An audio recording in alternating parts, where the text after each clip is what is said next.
call this meeting to order, please. Tax order for $500. Very good. We can move right on. Presentations, we have none. Public comments? I don't see any We just people made it. there. We can move on then to personnel. Wendy? Thank you. So we're bringing two proposals before Why don't you the go to a board. mic one? I'm bringing two proposals before the board. The first proposal is in regard to a switch that we have from a teacher to a paraprofessional.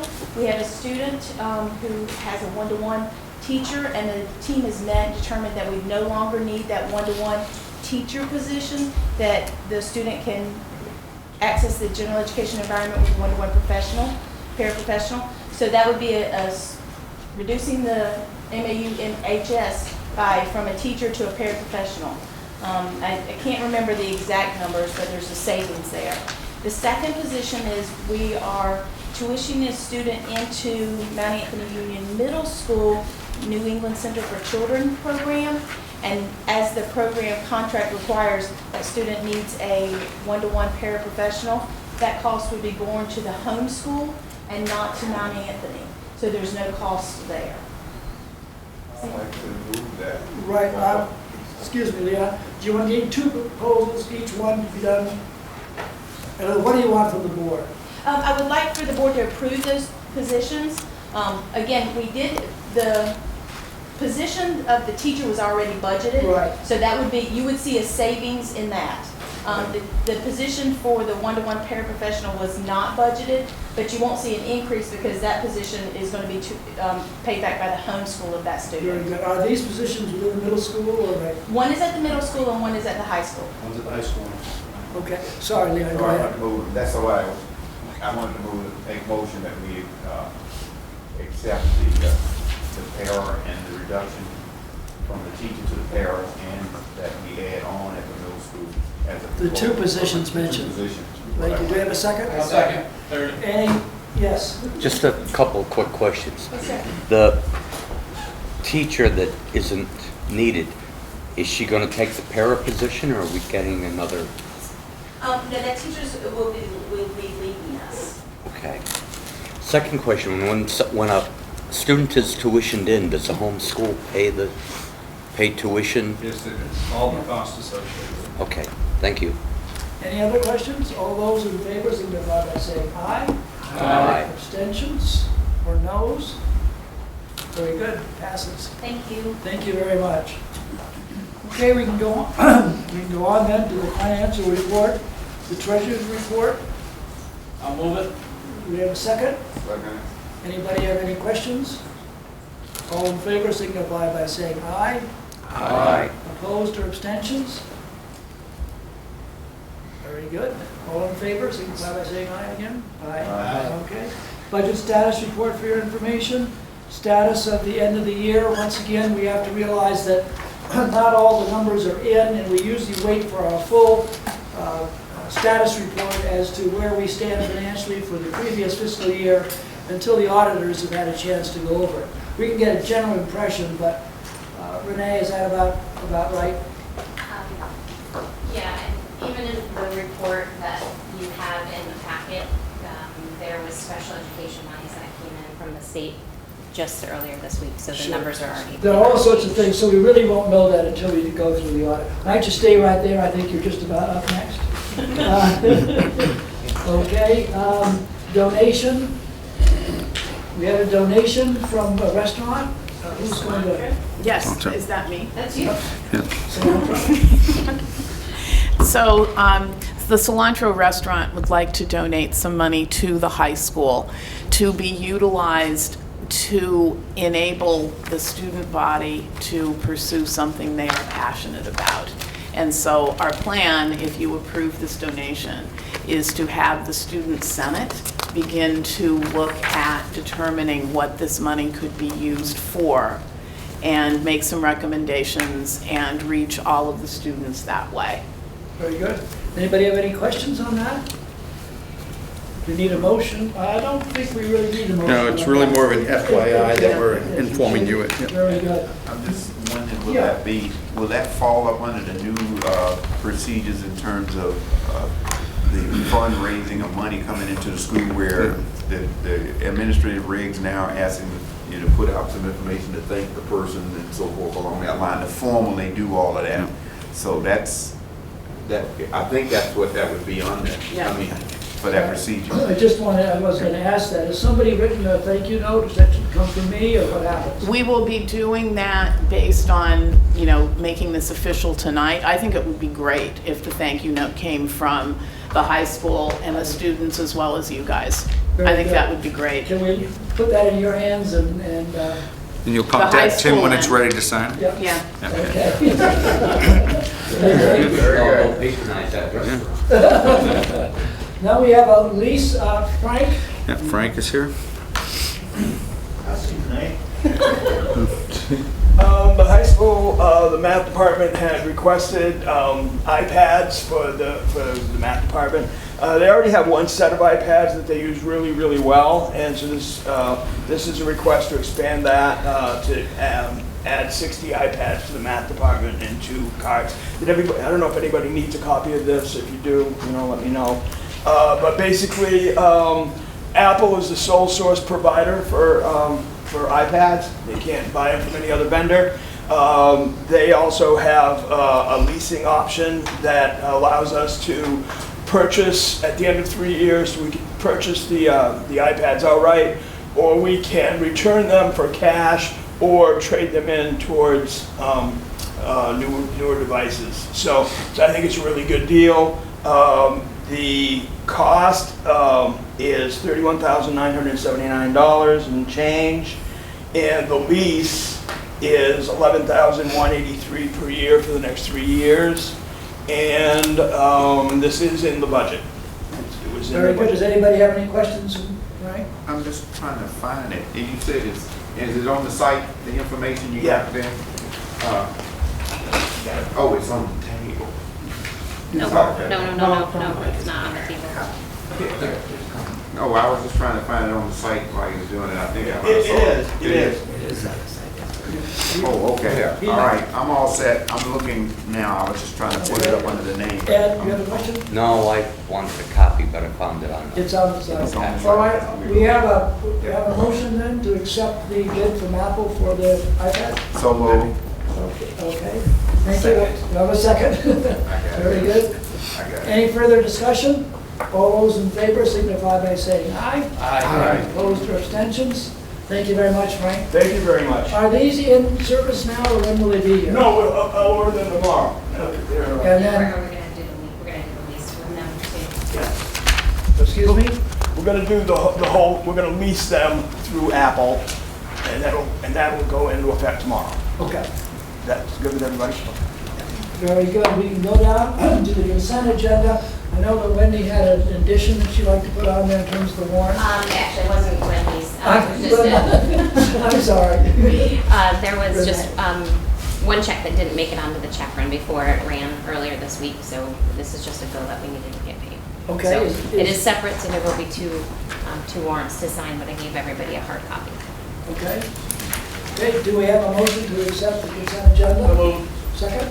With the addition of this one. Yeah, with the addition, right? Are there any questions or concerns? All those in favor signify by saying aye. Aye. Opposed or abstentions? Very good, thank you very much. Okay, we can go down to policies. Leon? Dave's not here, and Dave wasn't at the meeting, but we have one policy down here, 1020, and we met to review that particular policy because it's to the schools by parents, guardians, and community members, school board members, and media along that line. That was substantial information changing at the bottom, and this is item number 3 and 4, and this was had to do with the school board members. And I'll just read it so that everybody understand exactly what's happened here now in the part of that for school board. School board members shall comply with all security and safety procedures in the school and SVSU when visiting. Board members shall consult with the educational leadership of the building for the potentials for a disruption of instructional invasion of privacy of the students. They really wanted that as opposed to having to have someone say, don't visit this area and so forth. They felt that school board members or elected officials need to have some separation from the regular community members. And this is a big push from BSD. I'm hoping it'll go through all of the board members, all of the districts, but this is the change. Okay, thank you. Is there any questions of Leon on that policy? Do we need to have a motion to accept the policy? What are we It's doing? up for Adapting it warning. for read, for It's- warning? it's first For warning, For yeah. the first warning? I'll move it. Okay. Okay, any further discussion? All those in favor, we're just basically warning it, correct, Leon? That's all. All those in favor signify by saying aye. Aye. Opposed or abstentions? Thank you very much. Okay, we can go down to administrator's report, Tim. Sure. Sorry, I was just checking. The little green light is on, so I'm all good. All right. Administrator's report from the middle school. Just a couple of items for this month as we jump back into the school year. We hosted our open house on Wednesday, September 7th. It was a very warm and sticky evening, and yet we had an overflowing crowd in the cafeteria, which was nice to see. Parents come out and meeting new teachers. And I just want to thank the custodians for having the building in really great shape. As usual, we get great compliments from parents of the lovely building, and folks seem to be pleased with the format of the evening, which has one half of the group of parents going to visit art, music, and PE, and others going to visit their core teams, and then switching through the course of the evening. I wanted to thank the middle school and the high school teachers and Glenda. We've been participating in a college course talking about proficiency-based grading in the 21st century. This is kind of out in the front of us as things to work on. I speak only for myself. The conversations in the building have been great, and I know that there's similar conversations going on in the high school. I wanted to thank Laura Boudreau for facilitating that course, which thankfully concludes on Friday of this week. On the 14th, Wednesday the 14th, we tried a little experiment at the middle school.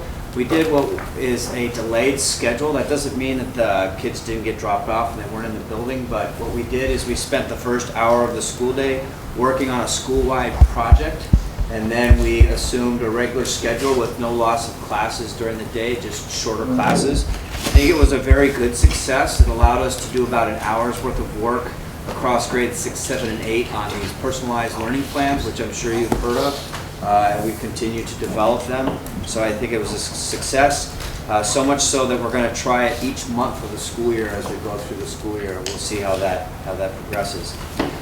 MAP testing. This is the MAP season. This is the assessment. All grades 6, 7, and 8 take this assessment in reading and mathematics. This year we are experimenting. We've cut the teaching or the testing days from 3 days to 2. And again, we use a delayed schedule, so for the first 2 hours of this Tuesday and today, Wednesday, kids were testing. Our hope is that by doing a 2-hour window that most kids get done with the testing and we can resume regular instruction tomorrow, so all good things. And that's it from the middle school. Very good, thank you. Any questions of Tim? How is the enrollment compared to last year? Good question. Right now we're about 560, so we're about even from what we had last year. Very good. Thank you In the very much. October meeting, I'll have a solid number for you. Okay. When do those numbers have to be into the state? October 15th, I think. Yeah. October 15th? Just in time for our next meeting. Glenda? Okay, we also have a lot going on at the high school. As Tim indicated, I and many high school teachers took the proficiency-based grading and learning course through the SDSU, and would also like to shout out to Laura Boudreau for getting that organized. And that has started many conversations within the high school, and you will be seeing some, I think, of the fruits of that study. It really has excited some people. Our athletic department, both boys soccer teams and girls soccer teams made it into the finals of the soccer tournament. They did not win the final game, however. We have a 9th grader, Sarah Umflett, who has won her 2nd cross-country race of the year yesterday, which is pretty outstanding for a student in 9th grade. And Sarah's really an amazing runner. The football team is looking for their first win at homecoming, which is this weekend. So Friday night is our homecoming game. On Saturday, we are hosting a homecoming dance. Our cheerleading coach, Marina Calvo, I'd like to give a shout out to Marina. She put Spirit Week together, which we are experiencing this week. Today was Twin Day and Tie-Dye Day, so many students and most of the faculty and administration were in tie-dye. And she is also, the cheerleaders are hosting the homecoming dance, and I think it will be fun, and Marina has done a great job taking on this task. All of our extracurricular clubs are up and running, and to the board, once rosters are established, Tim will be bringing nom forms for club advisors. As you know, club advisors have to have at least 10 people participating to be nominated to be paid, but they are all up and running and enrollment is looking good. Marge Rowan, I would also like to shout out to her and the marching band. The marching band participated in the Battle Day Parade, the football, and is at all the football games. And on Saturday, the marching band and Mr. Dansereau and I are all going to the Big E for Vermont Day. So we'll be doing Vermont Day at the Big E and then heading into the homecoming dance this weekend. Our guidance department has out the senior handbook. And this is an incredibly important document, as Sophia will attest to, in terms of keeping seniors organized for their senior years. And so people who may be watching this out there, make sure if you have a senior in your household that you get your hands on one of these handbooks. We also want to let people know in general that the financial aid, the FAFSA deadline, has been moved up to October.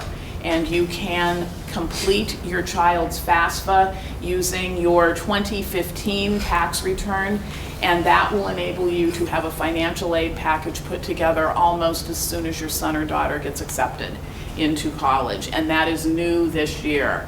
On October 3rd is the first financial aid night at the high school, and in the back of the senior handbook, there are upcoming on-the-spot admissions interviews at MAUHS for college. So Southern Vermont College is with us on November 8th. Vermont Technical is with us the week of November 14th. And Hudson Valley is with us on November 22nd. So get those dates on your calendars. We did something a little bit different this year with the Student and Family Handbook.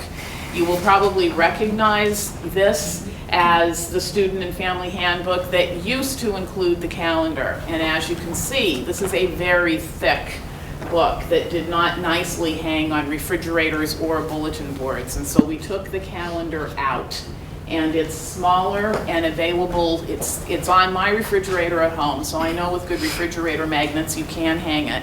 It works with thumbtacks. And these dates are for the year. We have projected dates in here. So coming up next Tuesday, progress report grades close, meaning that you'll be receiving progress reports from your child's teachers within a week. In October, for those of you that did not make the picture deadline, October 5th will be picture retakes, and October is full of PSAT and SAT test dates. So this is really worth taking a look at. One of the big changes at the high school this year has been the security system. So our doors are programmed to automatically lock once school begins, and all of the teachers have been issued fobs to get in, and people who visit ring a doorbell, and we immediately let people in, and that doorbell system is on until 3:30. So for an hour and a half after class is out, it's monitored, and people who ring to get in are allowed to enter the building. After 3:30, the door will be programmed to unlock if there's events going on. And so it's been pretty seamless, I think, at this point. I think Paul would agree with me on that. The custodians also did an incredible job this summer with getting the school in shape and ready to open, and so I want to shout out to Paul and his crew. Before I left my office tonight, I looked at enrollment numbers, and although these are not official, in terms of the official is what we report in October, but right now we're at 932, which is a little bit lower than projected. And that's it for me. Thank you very much. Any questions of Glenda? Sophia? Yes, so like Ms. Christo mentioned, it is Spirit Week, so I've noticed a lot of very active student participation. Everyone always gets very excited about that. Student Senate is growing in size and becoming more diverse. In the recent years, it's becoming a lot more popular, and right now we are working with the Abbey Group on a few things, and mainly to plan Mix It Up Day, which is October 25th.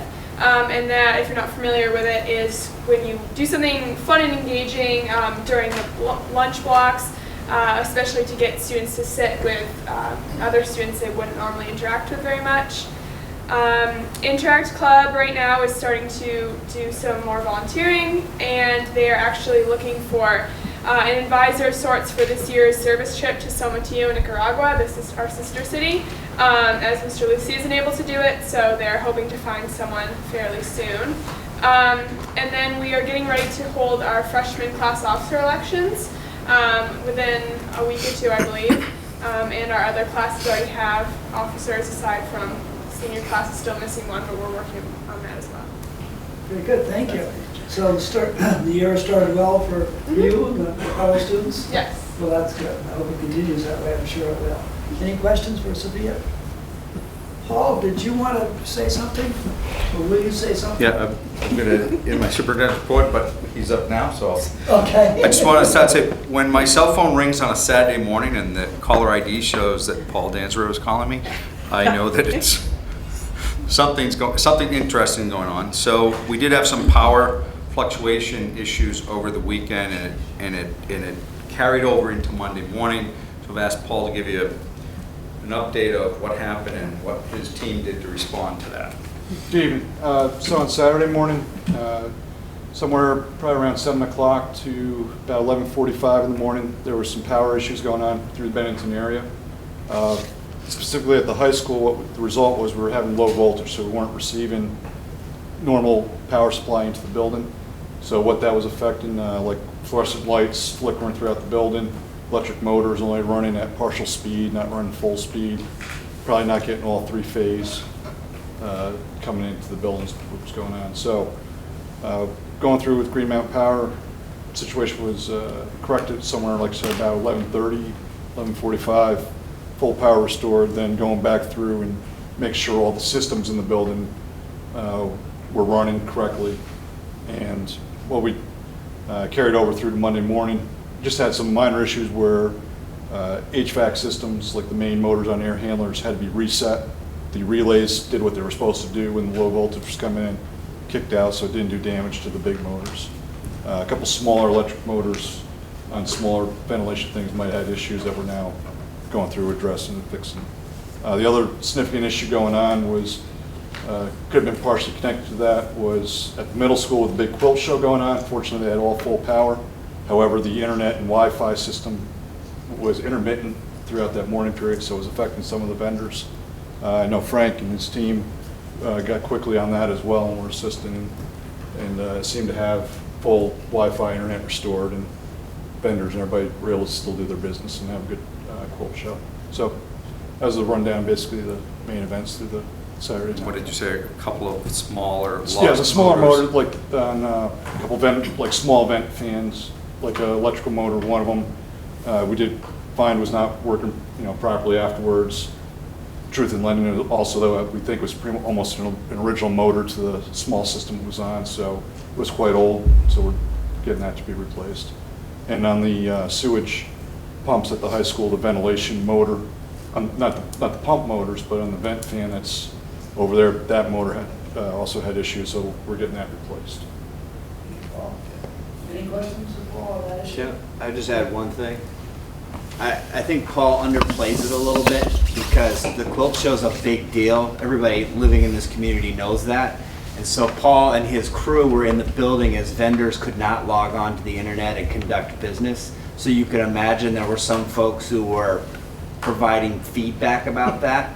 And I just want to compliment the custodians and Paul for being calm, cool, and collected hosts to a major community event and doing a really nice job.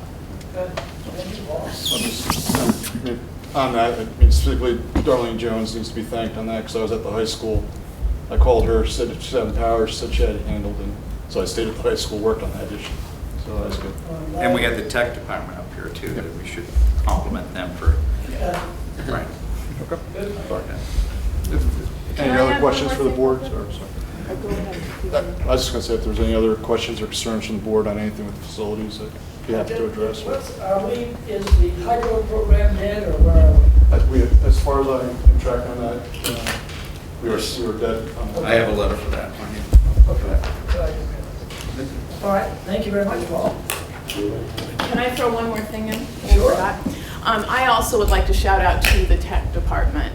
One of the things that you guys authorized at the end of last year was significant spending to upgrade the technology infrastructure at the high school. And there was, within the high school technology department, a unexpected departure of an employee, and so they were down staff for the summer, and Marvin and Chip and Frank worked really hard to make sure that the infrastructure was up and running for day one. And they definitely went above and beyond the call of duty throughout the summer for that. Thank you. Thank you. Very good. So what I'm passing out now, I was asked this at a previous meeting.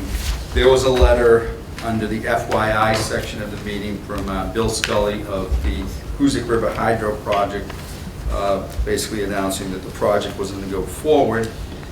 One of the questions we were asked was, why did that happen? If you remember how the votes were taken, the chair was authorized to sign it if legal counsel approved it. Legal counsel recommended that we don't sign it, but it had been in a series of emails, so I asked Steve Stitzel to put it into a letter that I could give to all board members that you could then read for his reasons for advising us not to enter the agreement. And if I understand it, to put it into simple terms, it was, when it comes down to, was it 5%, and it's on the second page, third full paragraph down, that the districts would receive a 5% savings on the amount of their electric bills that was offset by the hydro project, as opposed to not the 5% savings on their total electric costs. So that was the difference that we could not come to an agreement to, or as presented at the board. So Steve Stitzel recommended that you not sign it. And since then, Scully has, I understand, contracted with other people for their meter. So, all right. So. Yeah. The other thing that I want to discuss with you is Act 46. As I'm sure you might be aware, the SVSU Act 46 Study Committee voted to disband. So what is the next step here? The committee is not active currently. It may restart, but at this time we don't know. Next Tuesday night, we're having a public forum at the Bennington Fire Station, and there's been a number of smaller forums more specific to other towns. Like I think Shaftesbury's having one tonight. There was one at CCV on Monday night. I think there's been one in North Bennington also. The difference Tuesday night is who's going to be in attendance. I've requested from AOE that we need some assistance here on what is our next step. So Donna Russo-Savage, who works for AOE, and Brad James, also for AOE, will be in attendance. So as part of this forum and panel discussion, Donna Russo-Savage was employed by the Vermont legislature when this bill was written.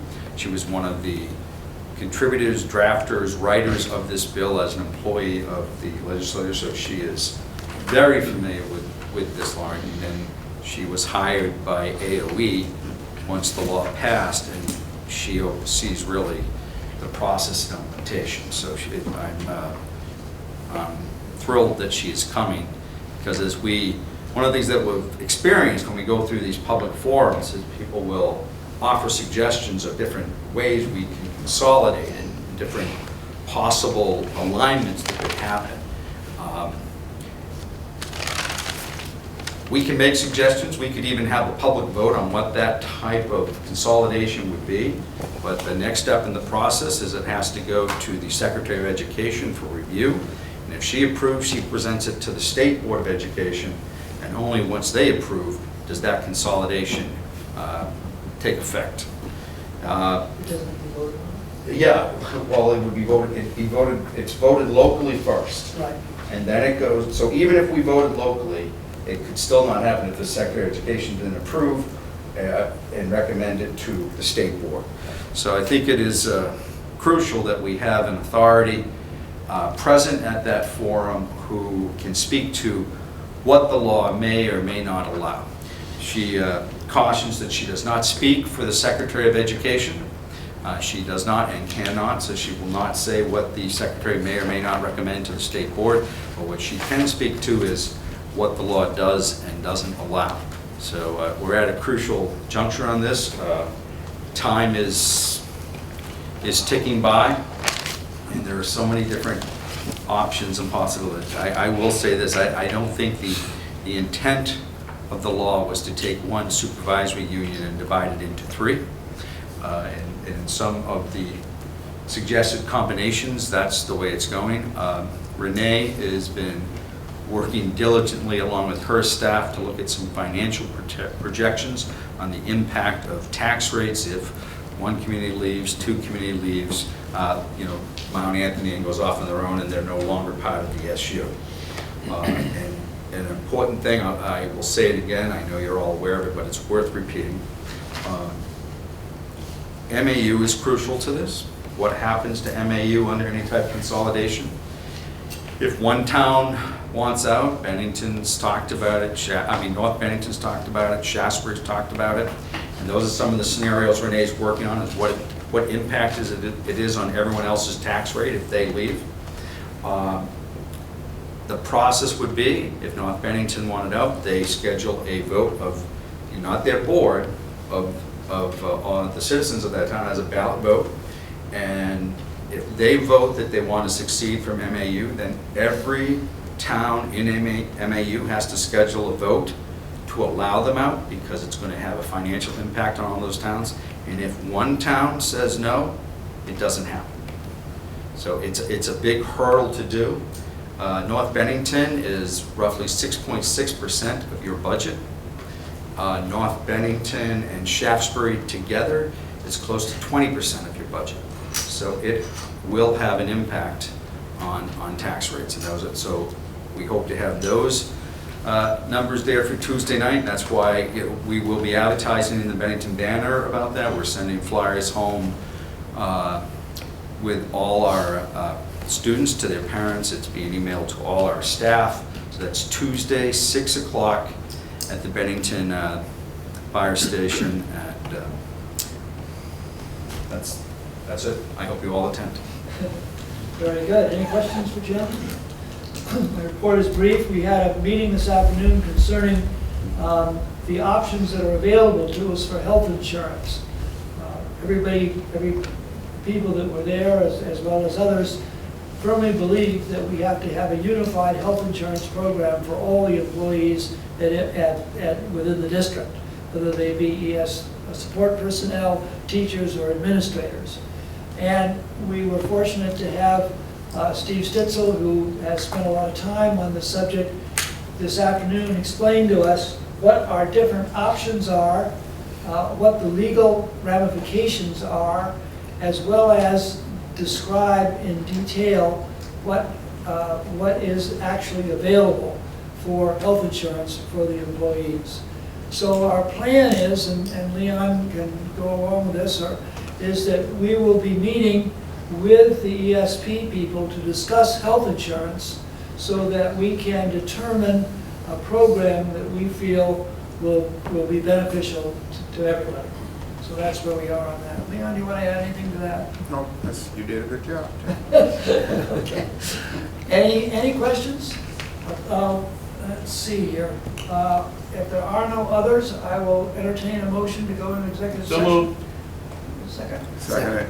All in favor? For what, Well, it's written down here, adjourned executive sessions for personnel based on section 313A3 for evaluation of public employees. okay. Sure, we didn't get any trouble.